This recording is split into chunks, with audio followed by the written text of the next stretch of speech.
इस बार भी पेड़ पर लटके बेताल को राजा विक्रमादित्य उतारते हैं और कंधे पर लादकर आगे बढ़ते हैं।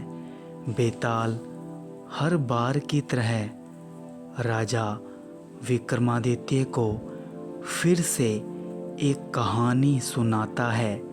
बेताल कहता है, एक बार की बात है, चित्रकूट नगर में एक चंद्रवलोकन नाम का राजा राज करता था।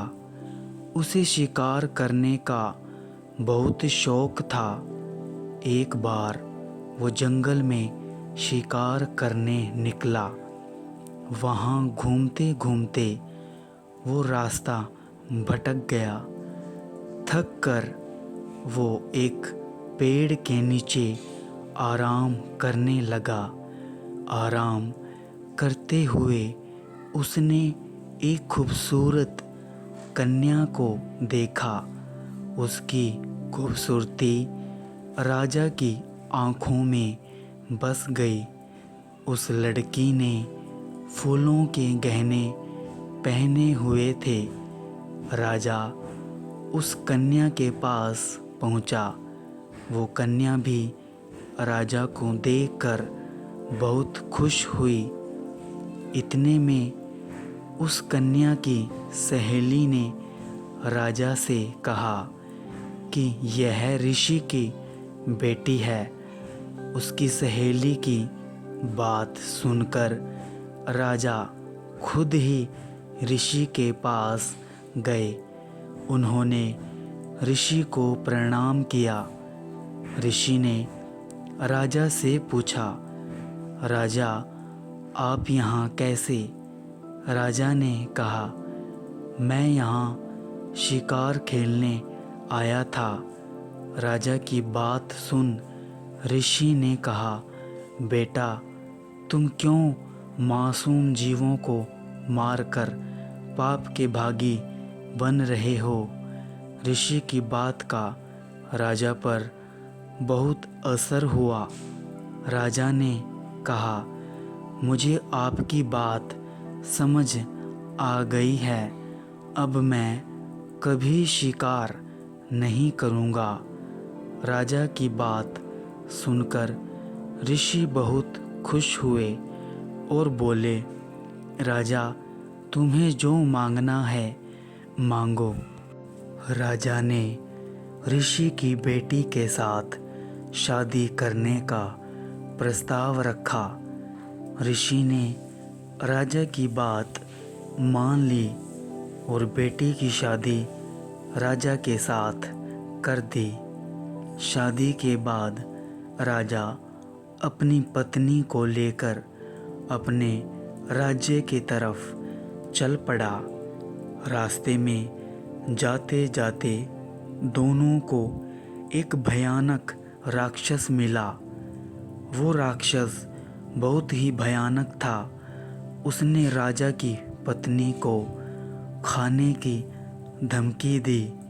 राक्षस ने कहा, अगर अपनी रानी को बचाना चाहते हो तो 7 दिन के अंदर एक ऐसे ब्राह्मण के बेटे की बलि दो जो खुद की मर्जी से अपने आप को समर्पित कर दे और उसकी मौत के वक्त उसके माता पिता उसके हाथ पकड़े रहें।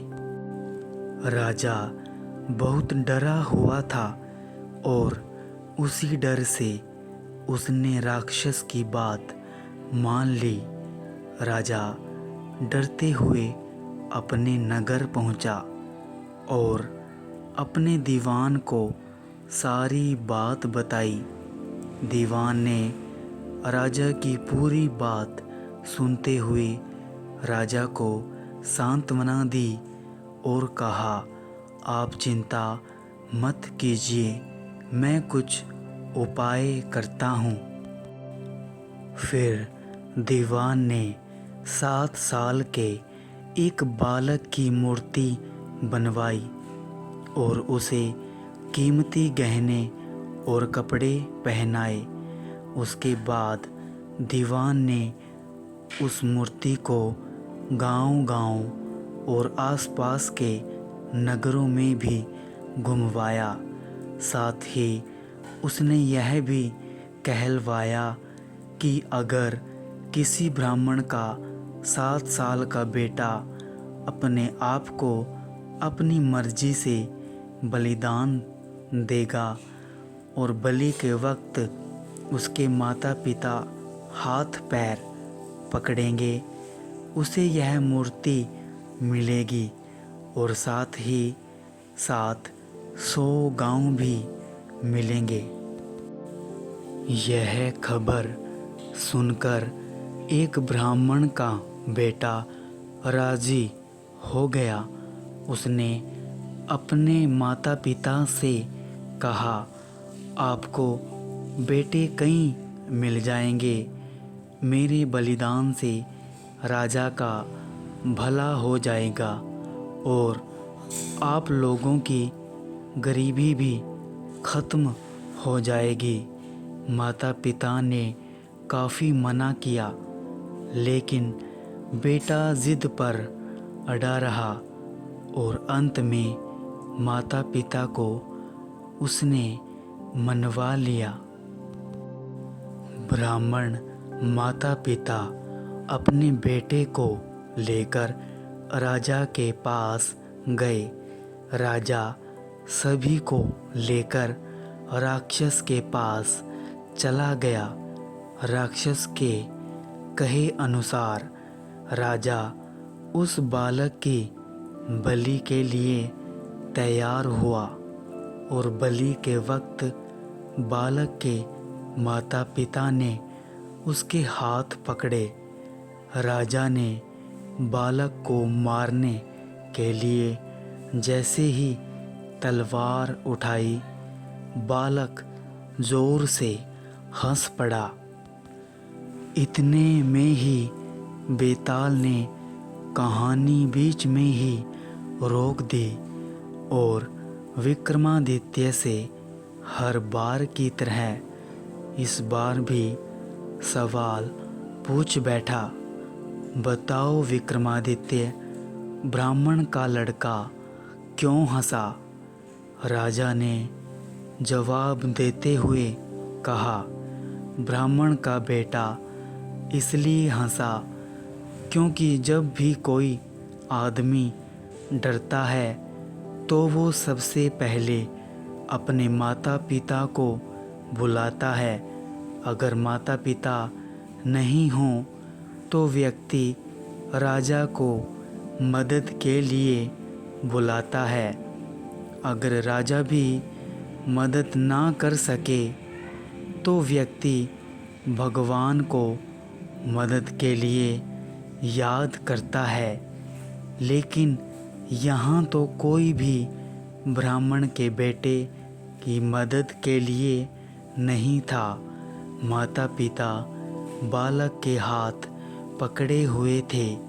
राजा हाथ में तलवार लिए खड़ा था और राक्षस उसके सामने उसे खाने के लिए तैयार था।